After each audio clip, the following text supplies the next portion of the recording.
¿Qué tal? Bienvenidos a esta discusión abierta, una presentación de CNN Chile y Universidad Central. Bolivia nuevamente nos quiere poner en el banquillo de los acusados, otra vez, y esta vez por el uso de las aguas del llamado Silala. De hecho, es preocupación principal de la prensa en el día de hoy en Bolivia. Tenemos el diario La Razón, por ejemplo, que dice: Morales, lo único artificial es el río desviado por Chile. Eso se refiere a la arremetida que tuvo la presidenta Bachelet en Nueva York cuando dice que no hay que abusar de los tribunales internacionales para demandas artificiales. Vamos a ver, por ejemplo, otro de los diarios que tenemos acá, el diario Cambio, dice: Silala agudiza diferencias políticas en Chile. Evo afirma que es río artificial. Gobierno convoca expertos en temas hídricos para sustentar la demanda. Y damos otra portada más ahí para terminar y evidenciar la importancia que se le ha dado, a lo menos comunicacionalmente, por el gobierno boliviano. Aquí estamos viendo que la salida al Pacto de Bogotá genera polémica en Chile, y ese es uno de los titulares. Aquí no está en titular de portada, o sea, como el más importante, pero sí en la portada. Contrario a la situación chilena, que se ve en pequeños espacios, se ve en términos de lo que son columnistas, en fin. Vamos a la nota introductoria que explica en parte este conflicto y de inmediato entramos en materia. El presidente boliviano, en el marco de la celebración del Día del Mar, anunció que presentará una nueva demanda contra Chile en la Corte Internacional de Justicia de La Haya. La nueva arremetida apunta a que el uso de las aguas del Silala es un robo, que no sería un río internacional como ha sido reconocido históricamente entre los dos países y explícitamente en el Tratado de 1904, sino que es un manantial boliviano que fue desviado artificialmente hace más de 100 años. Esto luego de una concesión a una empresa chilena inglesa en 1908. Existiría, por lo tanto, una deuda retroactiva que el presidente del Senado boliviano calculó en un monto superior a los $1.000 millones. Chile, en cambio, sostiene que el Silala es un río binacional y que nuestro país tiene todo el derecho a utilizar sus aguas.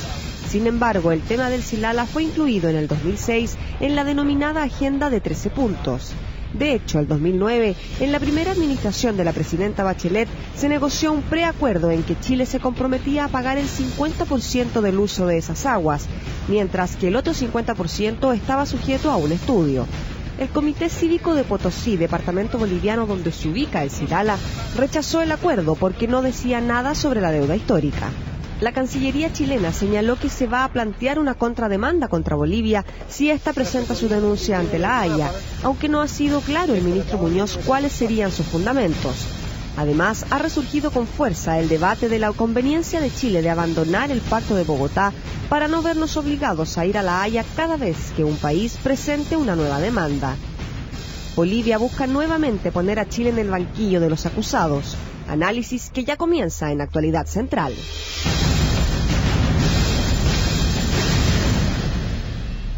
Análisis que ya comienza. Vamos a entender cuál es el origen de esta demanda, al menos desde la versión boliviana. Junto a nosotros, don Samuel Fernández, académico de la Facultad de Derecho de la Universidad Central, diplomático, ex embajador, especialista en la materia. ¿Cómo estamos, Samuel? Buenos días. Gracias, Pablo, una vez más. Vamos al mapa. ¿Qué es lo que nos están demandando esta vez de este río, caudal de agua, riachuelo, como quiera llamarse? Porque uno lo ve en la imagen y dice: ¿y por eso están peleando? ¿Qué es lo que nos están demandando? El río o el afluente de agua aparece a muy poca distancia de lo que es el límite y atraviesa el límite con Chile y escurre de manera natural por declive de la cordillera hacia el mar. Desagua en el San Pedro y posteriormente en el río Loa, que es mucho más importante.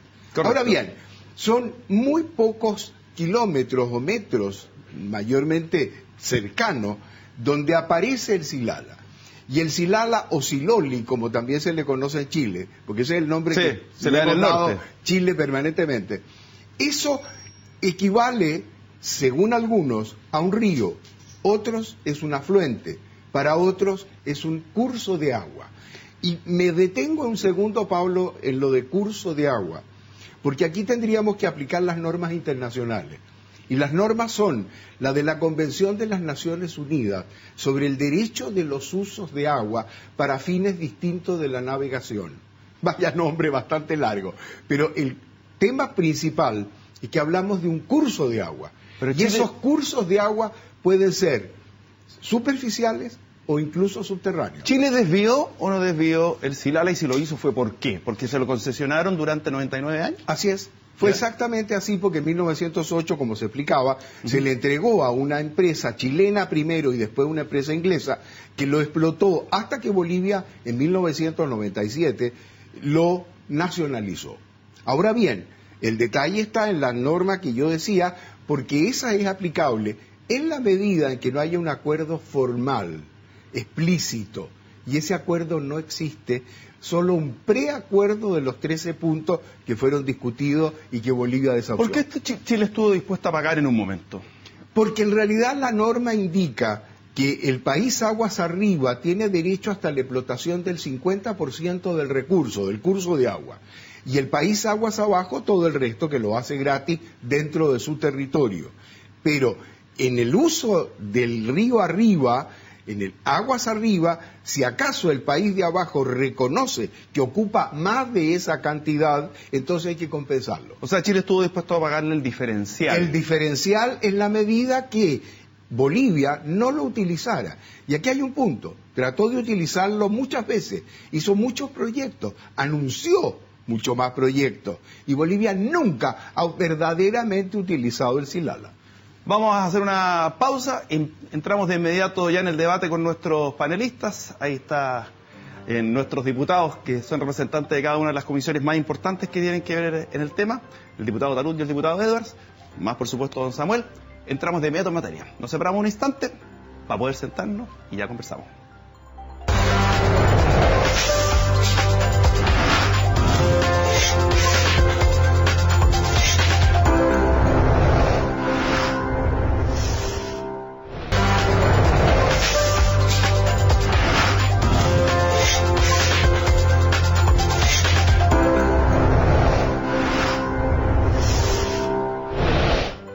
Ahí estamos de vuelta, de inmediato entramos en materia, estamos hablando de esta nueva arremetida boliviana, esta vez por el río Silala, o Siloli, como se le dice en el norte, nos había explicado recién, ahí el profesor Fernández. Saludamos de inmediato al diputado José Manuel Edwards, miembro de la Comisión de Relaciones Exteriores de la Cámara. Bienvenido, diputado. Gracias por la invitación, Pablo. Don Jorge Talud, presidente de la Comisión de Defensa y Relaciones Exteriores, también de la Cámara de Diputados. Bienvenidos. Gracias por la invitación. Y ya don Samuel ya lo habíamos saludado recientemente. Gracias. Tengo la sensación de que cuando se produce este anuncio en la celebración del Día del Mar, allá en Bolivia, la Cancillería estaba mirando por otro lado y que se vio sorprendida. En ese sentido, ¿cuál es su análisis respecto a la reacción de la Cancillería y qué actitud, a juicio de ustedes, debiera tomar el gobierno de Chile, nuestro país, frente a esta nueva demanda? Parto con usted, diputado. Mira, yo creo que nos vimos todos sorprendidos. Yo escuché el discurso completo y él en una sola frase, el señor Morales nos dice que va a haber las alternativas jurídicas de un estudio, más o menos. Y el estudio salió 2 días después diciendo que nos iba a demandar. Entonces, la verdad que fue una noticia bastante corta. Pero sí, esto es un tema que la Cancillería siempre ha visto. O sea, siempre ha estado sobre la mesa la posibilidad de tener una demanda por el Silala y también sobre el Lauca. Esa es, a mi juicio, la forma en que se ha enfrentado. Por lo tanto, la Cancillería, yo creo que no estaba desprevenida en el sentido de que podía haber un problema con el Silala. Y también tampoco estaba desprevenida en el sentido de que es obvio que con todas las dificultades que ha tenido en su gobierno Evo Morales, esto del hijo, el problema que se perdió la reelección que él quería para un cuarto periodo, por lo tanto, habían ciertos indicios que nos podían suponer que Evo Morales podía salir con algo, con un domingo 7, como dicen, el Día del Mar. Así que bueno. No, ya tenía uno por ahí. No, bueno, estuvo el segundo domingo 7 en poco tiempo. ¿Nos quedamos o nos retiramos el Pacto de Bogotá? Yo creo que tenemos que retirarnos y podemos conversarlo más largo. Lo vamos a ir extendiendo. ¿Nos quedamos o nos retiramos en el Pacto de Bogotá? Y lo otro, la capacidad de reacción de la Cancillería. Yo la verdad que no comparto, difiero con respecto a que de alguna manera eran los escenarios posibles.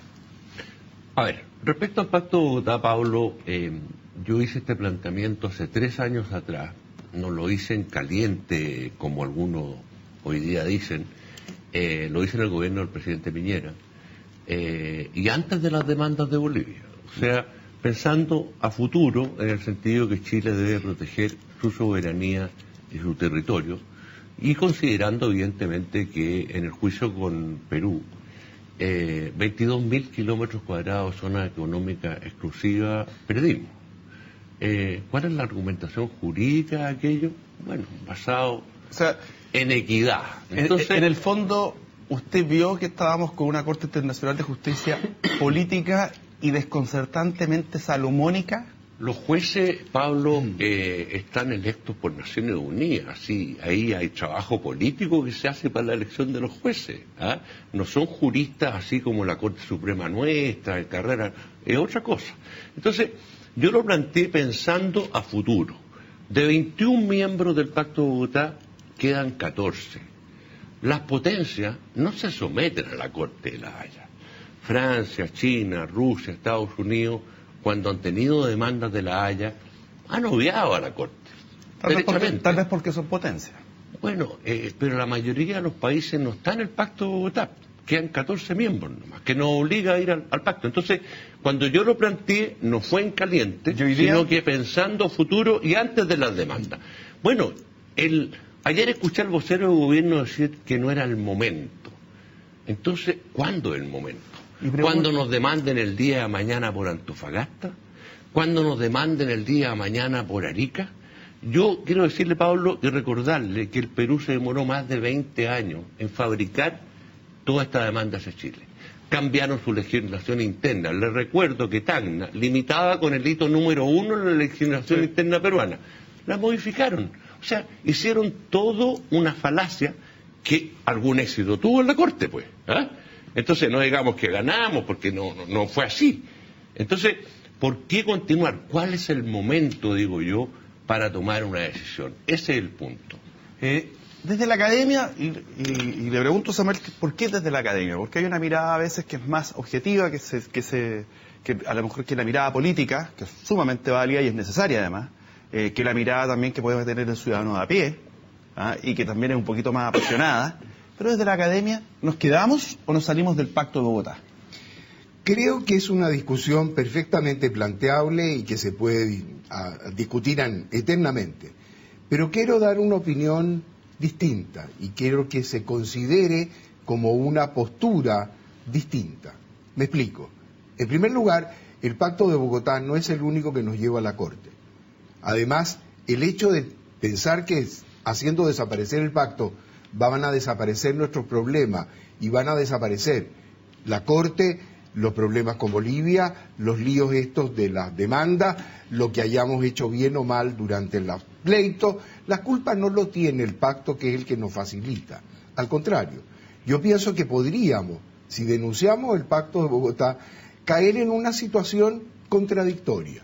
Para empezar, invocábamos el pacto para la excepción preliminar de competencia. La Corte dijo eso no vale, o sea, no tomó en cuenta el pacto, sí tomó en cuenta el estatuto, que no hace más que el pacto repetir lo que dice el estatuto. Borramos el pacto, sigue presente el estatuto, de manera que no solucionamos nada. No es una varita mágica que vaya a eliminar los problemas, todo lo contrario, nos puede llevar a nuevos problemas, porque el argumento de que Chile defiende los tratados es perfectamente válido para el tratado de 1904 con Bolivia, y en este caso estaríamos desahuciando un tratado. O sea, ¿cómo explicamos que aplicamos el Pacto de Bogotá para una excepción preliminar y no nos gusta porque no nos fue bien, nada más que en eso? Pablo, no hay sentencia definitiva. Falta todavía varios años, falta la contramemoria chilena. De manera que ahora denunciar lo que puede habilitarnos para ir a la Corte es una señal de debilidad, es una señal que no debiéramos dar. Diputado, ¿Cancillería reactiva tenemos? Bueno, yo creo que sí, en general. A lo largo del tiempo. A lo largo del tiempo. Esto no es un problema de ahora. Hemos tenido una Cancillería tremendamente conservadora. Una Cancillería que no se atreve a poner los puntos sobre las íes y finalmente siempre estamos reaccionando a lo que hace Morales, reaccionando a lo que hace Perú. Mira, yo te quería leer para que la gente sepa. Argentina, Canadá, Colombia, Salvador, Estados Unidos, Venezuela no están en el Pacto de Bogotá, solamente considerando los países de América. No les voy a decir que Rusia no va a devolver Crimea porque la Corte le diga que tiene que devolver Crimea, por favor, ni Francia. Entonces, la Corte al final lo que ha pasado es que es una Corte para países medianos que están siendo demandados por países chicos. Eso es lo que es. Y los países grandes no están en la Corte. Eso para dejarlo bastante claro. Después, cuando nosotros planteamos que tenemos que retirarnos del Pacto de Bogotá, no estamos abandonando la solución pacífica de controversias. Prácticamente todos los tratados de límites que nosotros tenemos tienen una forma de solucionar las diferencias de forma pacífica con tribunales ad hoc. Y además, cuando abandonamos el Pacto de Bogotá, tampoco estamos abandonando la Corte de la Haya 100%. Esa es la Corte de la ONU. Hay un sinnúmero de tratados que tiene Chile firmados en que sí pueden ser resueltos por la Haya. El problema es que estos temas de Corte General, que generalmente se aplican a temas incluso limítrofes, como estamos viendo, la Corte lo está resolviendo no de acuerdo al derecho internacional, sino que con criterios de equidad. Por lo tanto, salirse del Pacto de Bogotá, a mí me parece que no va en contra de ninguno de los principios que nosotros hemos puesto al mundo como que nos importan. A mí me llama la atención de la Cancillería cuando dice, aquí tenemos el Tratado de 1904, el derecho internacional nos favorece. Cada vez que dice eso, el común de los cristianos, entre los cuales me considero, quedamos más preocupados todavía. Obvio. Entonces, en ese sentido, y reitero la pregunta, tenemos una Cancillería reactiva. ¿Reactiva en qué sentido además? Cuando perdemos la demanda, por ejemplo, cuando dice la Corte Internacional de Justicia que tiene competencia sobre esto, recién nuestro país puso personal de dedicación exclusiva. Porque la gente Bulnes seguía compartiendo sus tiempos con su trabajo privado. Teníamos un equipo de ¿cuántos? Chilenos, 5 o 6 más los abogados contratados, y Bolivia 40.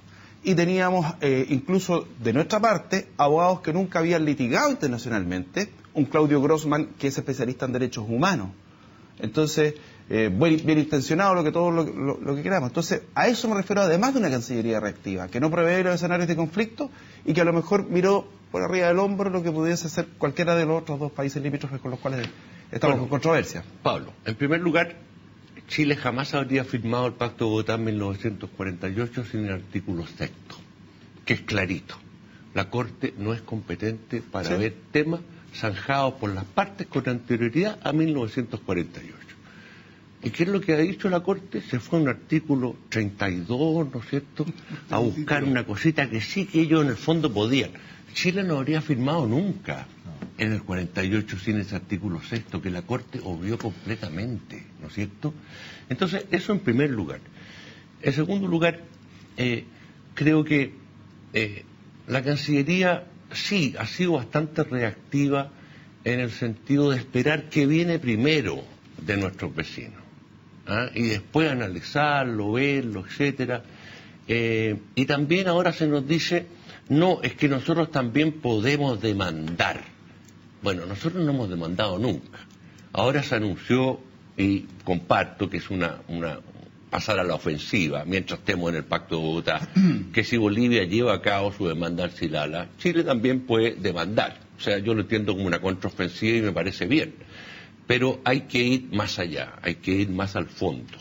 Y en consecuencia, yo creo que el debate no se puede cerrar. Eso no lo comparte el canciller, no puede cerrar el debate por decreto, como lo declaró en el día de ayer. Y yo reitero, ¿cuál es el momento entonces de retirarse de este pacto que nos obliga a ir a una corte que funciona también conforme a la equidad? Y Chile siempre va a seguir perdiendo algún pedazo, o de territorio, o de mar. En consecuencia, yo creo que es inconveniente para el país, es inconveniente para los intereses nacionales. Como decía el diputado Edwards, con Argentina nosotros tenemos solución de controversia. Sí, no solo hay que ir a la Corte, nosotros estamos por la solución pacífica. Está primero la negociación bilateral. Se puede eventualmente nombrar un árbitro en un caso determinado. Pero ¿por qué ir a esta Corte que sabemos que también tiene un condimento político? ¿Qué perdemos con salirnos del Pacto de Bogotá en términos prácticos? Jurídica.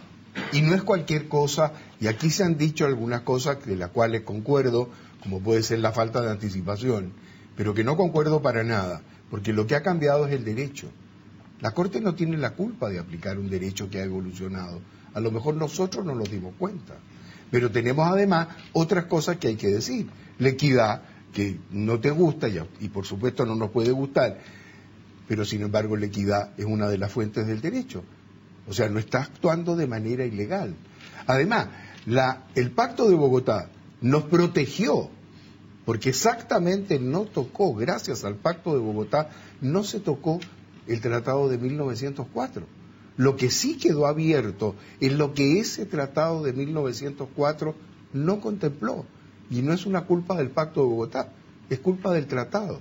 Porque en ese tratado no se habla del acceso soberano de Bolivia al mar. Y ese sentido es lo que la Corte está estudiando hoy en día. Yo preguntaba recién por esta incapacidad a veces de prever. Sí. Y yo sé que internacionalmente lo que diga la Constitución boliviana no tiene peso.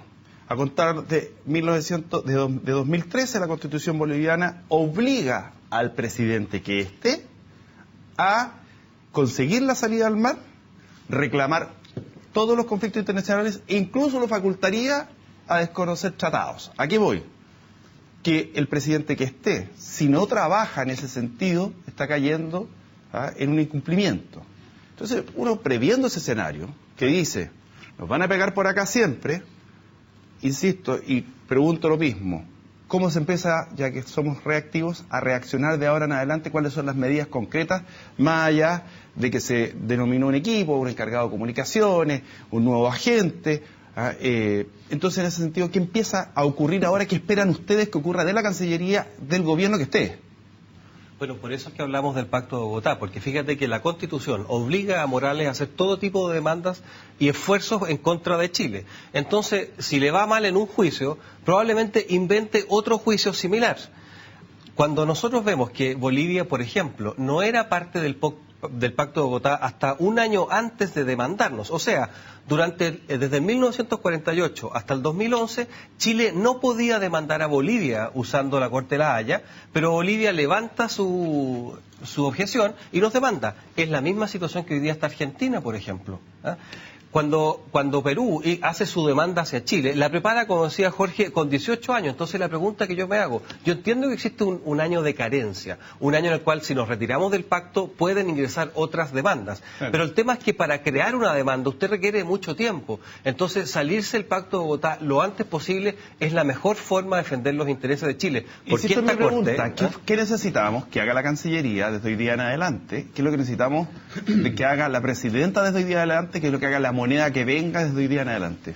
Bueno, primero denunciar el Pacto de Bogotá, por eso te lo digo. Eso es una reacción muy importante de política pública. ¿Y algún cambio, por ejemplo, en equipos, en agentes? Yo veo un agente en el caso de José Miguel Insulza que opina de todo. Entonces yo no los veo con una dedicación exclusiva, a lo menos en términos de discurso. Pero mire, con respecto a la gente, nosotros como Comisión de Relaciones Exteriores y en forma unánime, le enviamos nuestra inquietud a la Cancillería por el hecho de que la gente está interviniendo en temas que le son absolutamente impropios. Por ejemplo, firmar una carta de apoyo al expresidente Lula es una intervención en los asuntos internos de Brasil y en el sistema judicial de Brasil. O sea, es absolutamente impropio. Fíjese usted que el gobierno de Chile no ha dicho una sola palabra respecto al tema de Lula o de Dilma. Han tenido una prudencia extrema. Nuestro agente firma esa carta. Nuestro agente interviene como abogado defensor del exministro Longueira. Bueno, a ver, ¿ustedes vieron a la gente Bulne o a la gente Van Claveren interviniendo en esos asuntos? Nunca. Entonces, a mí me parece que se están cometiendo errores. Yo quiero decirle que la única persona autorizada ante la Corte, representante del Estado de Chile, es el agente y los coagentes. Ni siquiera el canciller, fíjese usted. Solamente ellos. Entonces, todo lo que diga, usted sabe que la Corte recibe informes de prensa, ¿no es cierto?, en forma semanal. A ver, el agente de Chile opinando de Brasil, el agente de Chile opinando... Mire, yo creo que hay que ser muy cuidadoso al respecto. ¿Hay que cambiarlo? Mire, no, esa es una decisión de la Presidenta. A juicio suyo. Es una decisión de la Presidenta de la República. Me tengo que ir al corte. ¿Cómo no? ¿Hay que cambiarlo? ¿Sí o no? Le contesto después del corte entonces. Ya, perfecto. Y quiero que plantearle el siguiente tema. Vamos a contestar eso después del corte. Sí, exactamente. Y les quiero plantear otro tema. Esto de la demanda del Silala, ¿no es para reforzar la salida al mar, el juicio a la salida al mar? Decir, se quedan con el mar, se quedan con los ríos, es parte de ahí, finalmente a lo mejor solamente va a ser un uso de una estrategia, evidente que sí, pero ¿le va a servir? ¿No le va a servir? En fin, pausa y ya estamos de vuelta.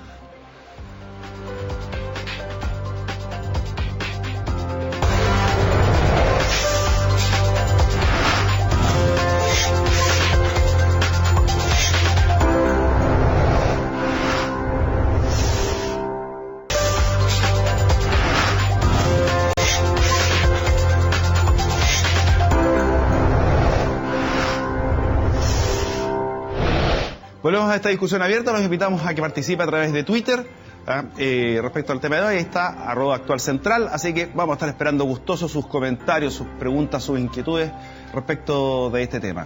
Fui a preguntarle a dirigentes sociales respecto a qué opinaban de la demanda boliviana en contra de Chile por el tema del Silala. Fui a preguntarle a 3 personajes y aquí están sus respuestas.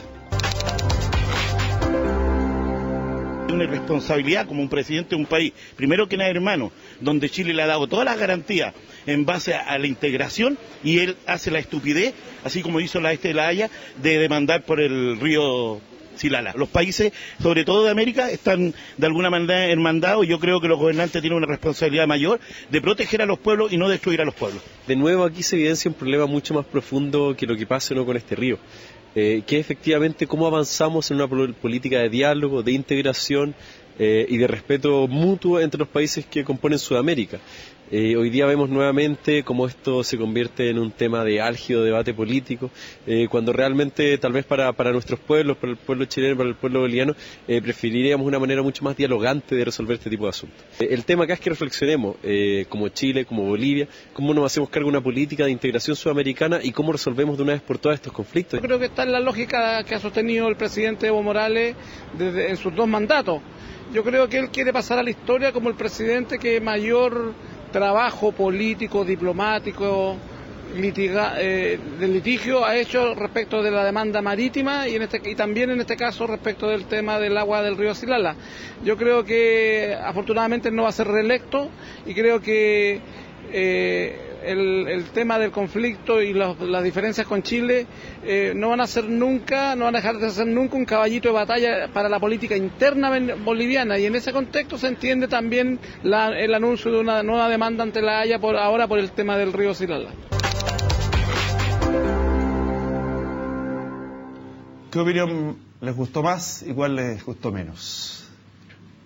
A ver, usted. No, mire, a ver, la opinión general es que nosotros siempre hemos querido integración y Chile ha tenido una buena voluntad. Cuando el presidente Morales dice que nosotros hemos tomado actos unilaterales, yo quiero decirle solo un acto unilateral que tomó Chile.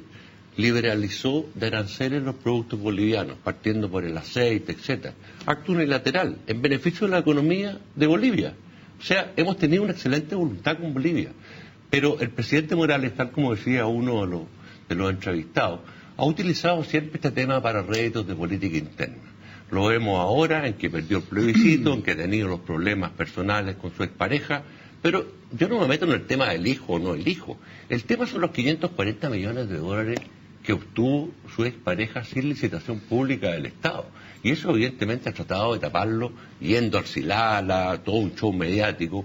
Pero quiero contestarle su pregunta, Pablo, respecto a la nominación de los agentes. Ya. Mire, si la decisión hubiese estado en mis manos, yo no hubiese nombrado ni a Bulnes ni a Insulza, porque ninguno de los dos es experto en derecho internacional.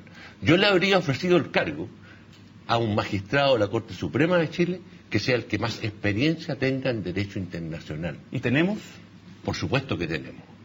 Por supuesto que tenemos. Pero este no es un tema político. ¿Qué hizo Bolivia? Nombró un expresidente de la Corte Suprema. O sea, y él se dedica a opinar exclusivamente de los temas jurídicos de La Haya y no anda opinando de todo como tenemos hoy en día. Samuel, a ver, yo diría que no debemos personalizar quién es el agente o quién no es, porque todos están haciendo un trabajo. Aquí hay un equipo y una política de Estado y una política de una estrategia que está detrás. Si ha fallado y no ha sido la conveniente y los abogados extranjeros que Chile ha contratado no han estado a la altura, eso es otra cosa que se puede revisar. A lo que voy es que no podemos simplificar. Y voy a tocar dos puntos que fueron tocados por mis queridos colegas, que es lo siguiente. El primero, si simplificamos que todo depende del Pacto de Bogotá, ojalá, y si lo hubiéramos desahuciado cuando debíamos, que hubo oportunidades reales que pudimos hacerlo, estaríamos fuera de todo problema. Pero no, distingamos algo. Se dijo, son solo 14, mentira, son 12 los únicos países que están miembros del Pacto de Bogotá hoy en día. Sin embargo, la Corte Internacional de Justicia es reconocida por 193 estados de Naciones Unidas y ellos recurren al Pacto de Bogotá. Tiene 167 causas a lo largo de su historia. ¿Y esas han sido por el Pacto de Bogotá? No. O sea, no le echemos la culpa al pobre Pacto de Bogotá, que más nos puede beneficiar y no perjudicar si lo sabemos utilizar bien. De manera que no simplifiquemos el tema. Luego, entendamos un detalle que es el más importante de todo a mi juicio. Tenemos una posibilidad, no de contrademandar, sino de reconvención, que es lo que se llama por el artículo 80 del reglamento. La reconvención, y cuidado, la reconvención se puede hacer o se demanda propiamente tal, con un juicio propiamente tal. No veo que Chile lo vaya a hacer, ni tenga mucho ánimo para hacerlo por el momento, en eso coincido plenamente con ustedes, pero está la posibilidad de reconvenir, pero tiene que hacerse en la contramemoria. Una vez que demanda Bolivia, sí, respondemos, y en esa puede ir la reconvención. Esa es la fórmula legal para poder hacerlo frente a la Corte. Insisto en la misma pregunta, José Miguel Insulza. Mira, obviamente los agentes son nombrados por los presidentes y no voy a opinar respecto al nombramiento, pero sí le puedo decir lo siguiente. Pero ¿por qué diputado? Ustedes de repente dicen el subsecretario o el ministro XX debiera renunciar. Sí, o sea, y ahí sí se meten en las decisiones presidenciales. Sí, pero, pues déjeme terminar. No se me ponga con políticas de Estado aquí. No, ese es el problema del agente Insulza. Cuando hablamos de relaciones internacionales, Chile tiene que estar unido, porque para defender los intereses de Chile tenemos que estar todos juntos, independiente del espectro político. Cuando tenemos un agente que me dice, va a la comisión de la Cámara y dice, yo voy a hablar de temas políticos internos cuando quiera, básicamente porque soy libre. Yo le digo, muy bien, pero si usted va a hablar de política interna, no me pida a mí, como persona de oposición, que lo apoye usted, porque ya está rompiendo el fair play que existe en Chile. Y por lo tanto, el señor Insulza ha sido un factor de desunión nacional para efectos de política externa muy grave. Cuando firma la carta para apoyar a Lula, no solamente es un factor de desunión en Chile, sino que se está inmiscuyendo a un país que habla del derecho internacional y el respeto a los procesos, como lo dicen todo el tiempo los personajes de gobierno, de este gobierno, el anterior y de todos, va y hace una carta en contra de una persona que está procesada con motivos bastante, al menos para sospechar. Y además se mete en política interna, independiente si sea para favorecer a Longueira o para favorecer al Partido Socialista o a quien sea. Él rompe la idea de que estamos todos juntos. Eso lo ha hecho muy mal. Y lo segundo, él no ha sido capaz, Pablo, de decir no voy a ser candidato a algo el próximo año. Lo que ha dicho es simplemente hoy día no estoy juntando firmas para ser candidato. O sea, el día de mañana, en la mitad del juicio, en el momento más álgido, nos puede decir, ¿sabe qué? Me voy de agente, los dejo votados a ustedes porque voy a ser candidato a senador o voy a una primaria presidencial, lo que sea. Entonces usted me pregunta si lo está haciendo bien José Miguel Insulza. Por supuesto que no. Tiene que cambiar la forma en que está viendo su propia vida política para ser agente de Chile. Ahora, si es el mejor o no, si él cambia esto, yo estoy disponible para apoyarlo. Pero si no lo cambia, no estoy disponible para apoyar a José Miguel Insulza bajo estos preceptos políticos divisorios de lo que ha sido históricamente la política exterior, de que estamos todos juntos, acá no estamos, y el elemento Insulza ha sido muy, pero muy malo. Samuel, aciertos de la Cancillería de las Relaciones Exteriores bolivianas. El haber creado un nuevo problema que nos tiene preocupados como ahora, y el haber aprovechado la demanda principal para hacer una acción exterior, diplomática, política, comunicacional, de histórica, de prensa, de todo, que el mundo ha comprado. Nadie entiende perfectamente lo que es el problema, pero sí podemos decir algo. No hay ninguna voz pública, directa, que apoye a Chile y le diga a Bolivia, basta. Basta de insultar a Chile, basta de todo lo que han dicho y basta de demandar al país. Sin embargo, eso no ha sucedido. En eso hay que reconocerlo. Lo han hecho mucho mejor que nosotros. ¿Es tiempo de corregirlo? Por cierto que sí. pero no con acciones solamente comunicacionales. Se debe actuar en lo que corresponde, se debe actuar en la defensa jurídica chilena. Y tenemos infinidad de argumentos. Y no está en el tema del Pacto de Bogotá más o Pacto menos. Lo que tenemos que hacer es potenciar lo que tenemos por delante en materia jurídica, combatiendo las tendencias de la Corte y del nuevo derecho que busca más o menos equidad. Ahí es donde tenemos que hacer. Los que tenemos como derecho y lo podemos invocar, lo vamos a hacer dentro del derecho, no fuera de él. Por eso digo que el Pacto de Bogotá hay que mantenerlo para no quedar en la duda de que solo usamos el derecho cuando nos conviene y lo abandonamos cuando no nos conviene. Errores y aciertos no me reitero los mismos. De Bolivia. De Bolivia. Bueno, evidentemente que comunicacionalmente el presidente Morales es muy hábil, es extraordinariamente hábil. Cómo manejó la visita del Papa, por ejemplo. Claro. Y bueno, no es que seamos o no católicos, el Papa es un líder de opinión mundial. Y en consecuencia el Papa se pronunció. Y se pronunció de una manera, evidentemente, diciendo, mire, no es injusto. O sea, está diciendo que es justo. O sea, ese fue un gran acierto comunicacional de su parte. Lo de Merkel, lo de Putin, lo de François Hollande fue un invento de Evo Morales. Claro. Después también inventó que en Argentina se habían pronunciado, que en Brasil se habían pronunciado, no es cierto. Esos fueron inventos de él. Pero sí, con el Papa, él tuvo un éxito comunicacional.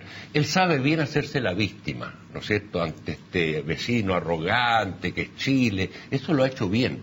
Ahora, en la parte comunicacional nuestra, la verdad es que no ha cambiado mucho, porque si usted envía a un embajador especial, ¿no es cierto?, a Bolivia, a dar una entrevista a un medio de comunicación, y usted que es periodista sabe lo que son las cuñas, sí. Y la cuña que se manda es: Chile tiene temas pendientes con Bolivia. Es para aplaudirlo, ¿no es cierto? O sea, perdóneme, pero comunicacionalmente aquí se está fallando. Oye, en todo caso, nosotros hicimos todas las gestiones para contar con la versión, con la opinión del cónsul de Bolivia en Chile, en las condiciones que quisiera. Si quería lo íbamos a grabar, si quería lo invitábamos acá, lo entrevistábamos, todo, y no obtuvimos respuestas, ni positivas ni negativas, así que eso que para que quede claro, para que no se piense que estamos de alguna manera mirándolo solamente desde un punto de vista. ¿Te puedo decir algo? Sí. Mira, Chile negoció un tratado de libre comercio, o sea, tratado de integración económica con Bolivia, en que Chile no obtuvo nada. Y como decía el diputado Tarut, se dio todo. Chile le cobra a la carga boliviana que pasa por Arica una tarifa preferencial, no me acuerdo exactamente, pero algo así como la mitad de precio. A la carga peligrosa le cobra 100 veces menos que la carga peligrosa que viene para cualquier otro operador. Resulta que le entregamos bodegaje de hasta un año en el puerto, y usted va al puerto de Arica y no se puede caminar de la cantidad de cosas. Hay pasillitos así de cosas que tienen los bolivianos puestos ahí. Entonces, la verdad es que Chile también tiene que mandarle una señal a Bolivia y al presidente Morales de que no le puede salir todo gratis. Chile va mucho más allá. ¿Una señal de qué tipo? Bueno, Chile no tiene por qué darle una subvención económica a la carga boliviana. Se la puede quitar así. Así.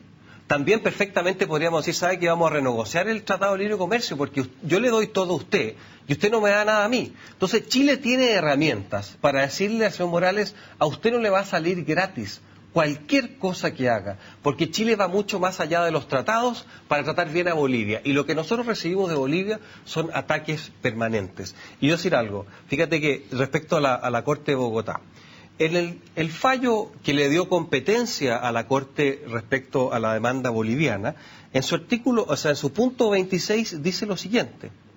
Mire, corresponde a la Corte determinar de manera objetiva el asunto objeto de la disputa entre las partes. Al hacer esto, la Corte examina las posiciones de ambas partes, pero poniendo particular atención a la formulación de la disputa elegida por el demandante. ¿Qué significa esto? Significa que cuando Bolivia o cualquier persona nos demanda, el objeto de la discusión lo determina quien nos demanda y no quien se defiende. Claro. Entonces, cuando nosotros vamos a la Corte a decirle, sabe que resulta que esto no se trata a una obligación de negociar, se trata a cambiar el Tratado de 1904, la Corte dice, sabe que en realidad lo que dice el demandante es lo que vale.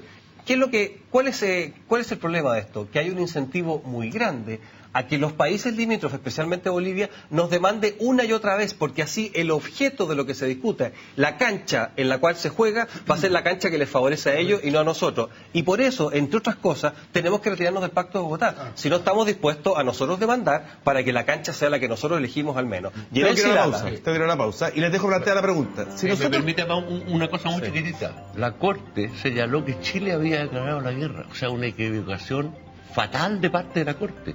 Formalmente fue Bolivia quien declaró la guerra a Chile. Y ese es un error de la Corte. O sea, por favor. En caso de que Chile contrademandara, ¿cuáles serían los argumentos que habría que incluir en esa demanda? Pausa, ya estamos de vuelta.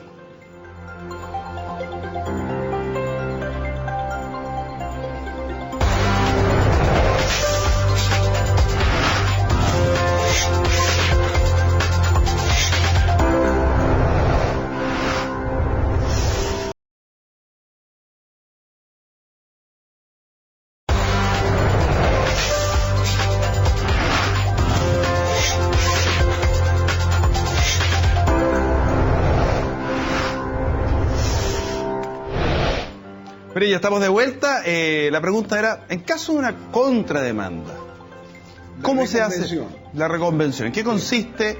¿Qué es lo que estaríamos acusando? Encontrar argumentos jurídicos que digan que realmente, como se explicó al comienzo, aquí existe un curso de agua que da lo mismo si es una sequía, pero es un agua en un lugar desértico feroz que además se puede perfectamente aprovechar por el país agua abajo.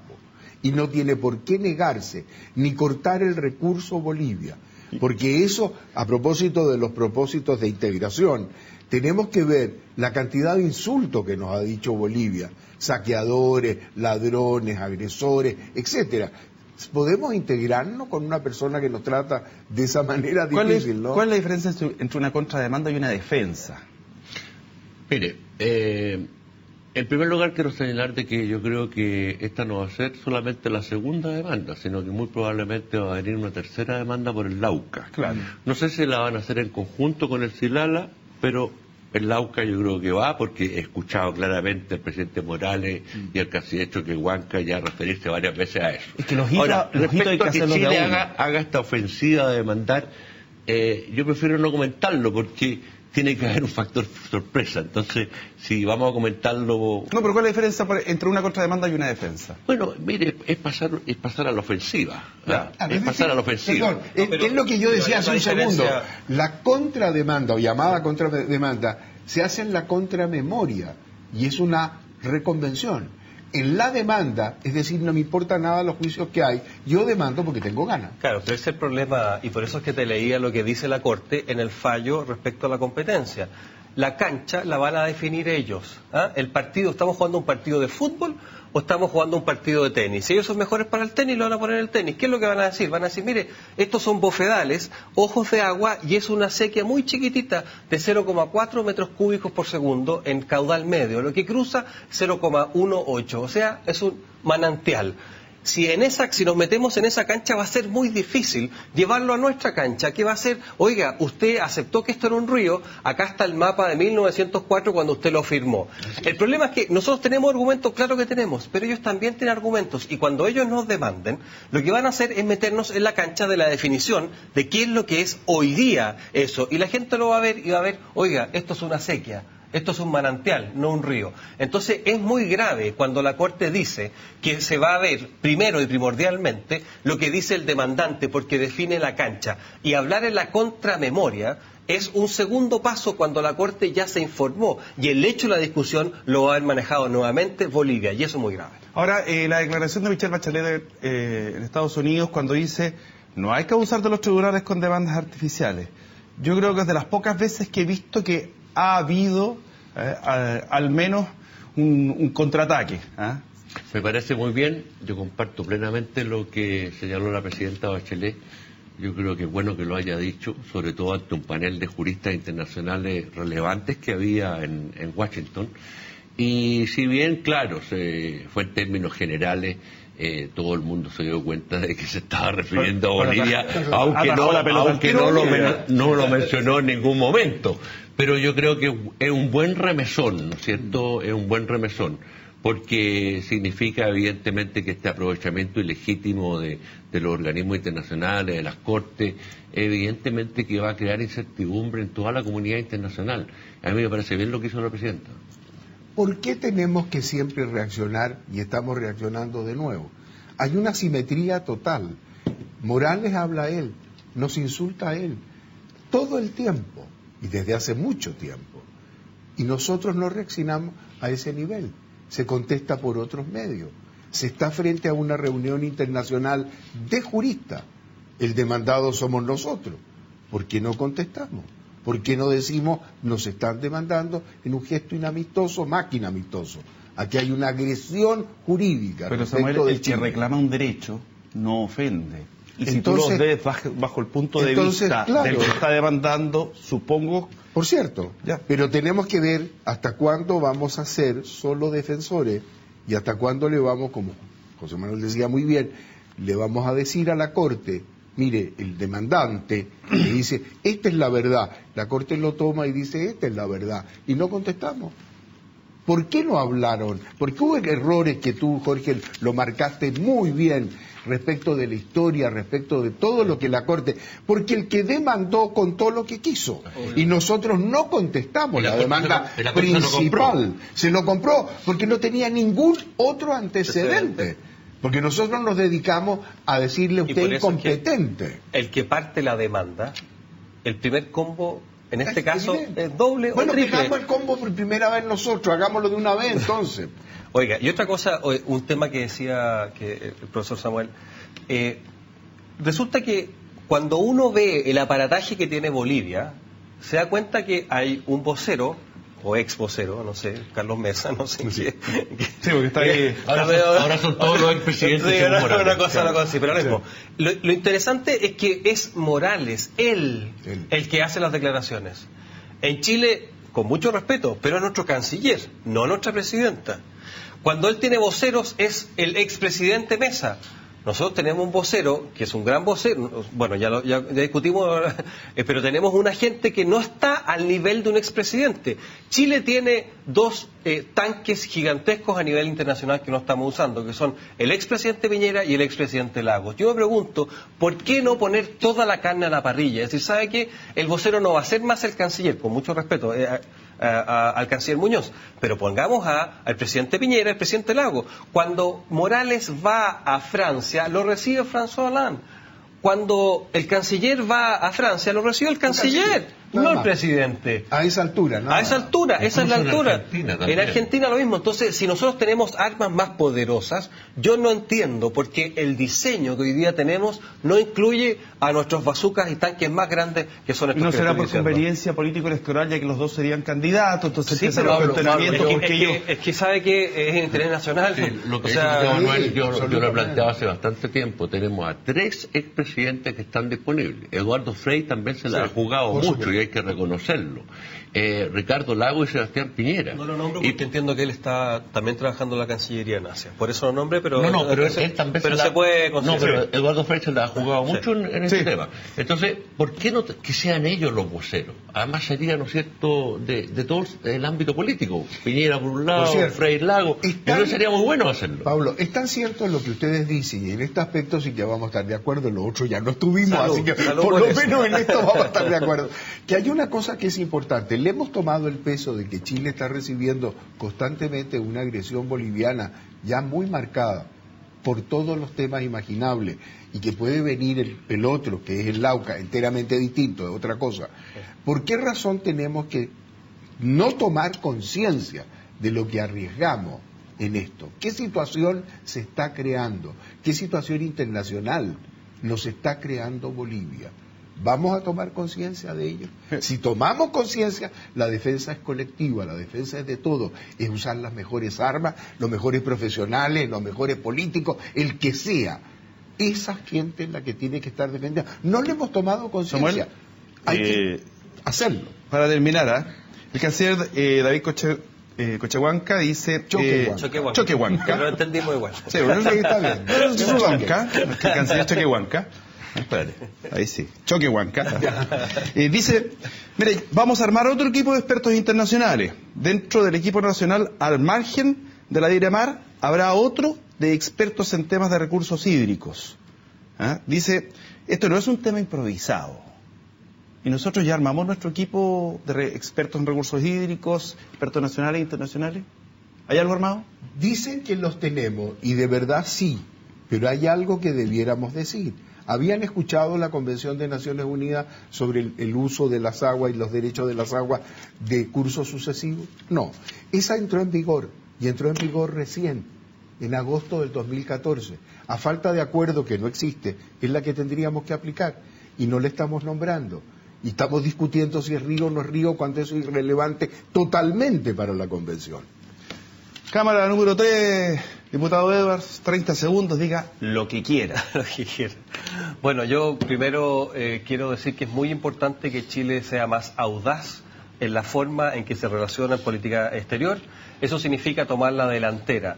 Creo que es muy importante, por un lado, denunciar el Pacto de Bogotá para no darle tiempo a nuestros vecinos, especialmente a Morales, que vengan con demandas creativas que nos hacen demasiado daño. Y lo segundo, es muy importante que la gente en La Haya, chileno, señor Insunza, entienda de que esto es un esfuerzo de todos los chilenos y la política exterior tiene que ser de todos una política de Estado. Pero para eso es importante que él no siga inmiscuido en política interna, para que todos juntos defendamos a Chile y no haya divisiones que nos hagan mal para efectos de la defensa de nuestros intereses. Diputado Tarud, ¿qué cámara le vamos a dar? ¿La cámara 4? Bueno, la 3, la cámara 3, suya muy también. bien, es evidente que la ley de gravedad no la inventó Evo Morales, por lo tanto difícilmente podría Chile desviar agua hacia arriba, ¿no es cierto? En consecuencia es una demanda bastante absurda, pero igual estamos obligados a ir a La Haya, estamos obligados a ir a defendernos, van a venir más demandas. Y a futuro, en 5, 10 años más, van a volver a haber demandas. Y en consecuencia, por eso yo reitero, lo hice en el gobierno de Piñera hace 3 años. La presidenta Bachelet también señaló en su momento de que lo estudiaría. Entonces, yo pregunto, ¿cuál es el momento para no seguir obligados a esta Corte que cada vez que va un país a demandarnos, se va con un pedacito de agua o de mar, o de territorio chileno? Camarada Samuel, todo suya. Es bien difícil defender lo que parece indefendible, pero la verdad es que hay un error básico. El Pacto de Bogotá es el medio, no es la causa. De manera que si no existiera, nos pueden demandar por todos los tratados internacionales que permiten ir a la Corte, para empezar su propio estatuto. De manera que no tiene la culpa ni el pacto ni la Corte. Hagamos un análisis en serio. Veamos si la defensa nuestra y nuestra estrategia es la que más corresponde. No le echemos la culpa al pacto. Creo que tenemos que repotenciar nuestros derechos y no pensar en que solo vamos a perder, sino que también pensar que podemos contrademandar o como se llame, reconvenir y además actuar y no seguir reaccionando.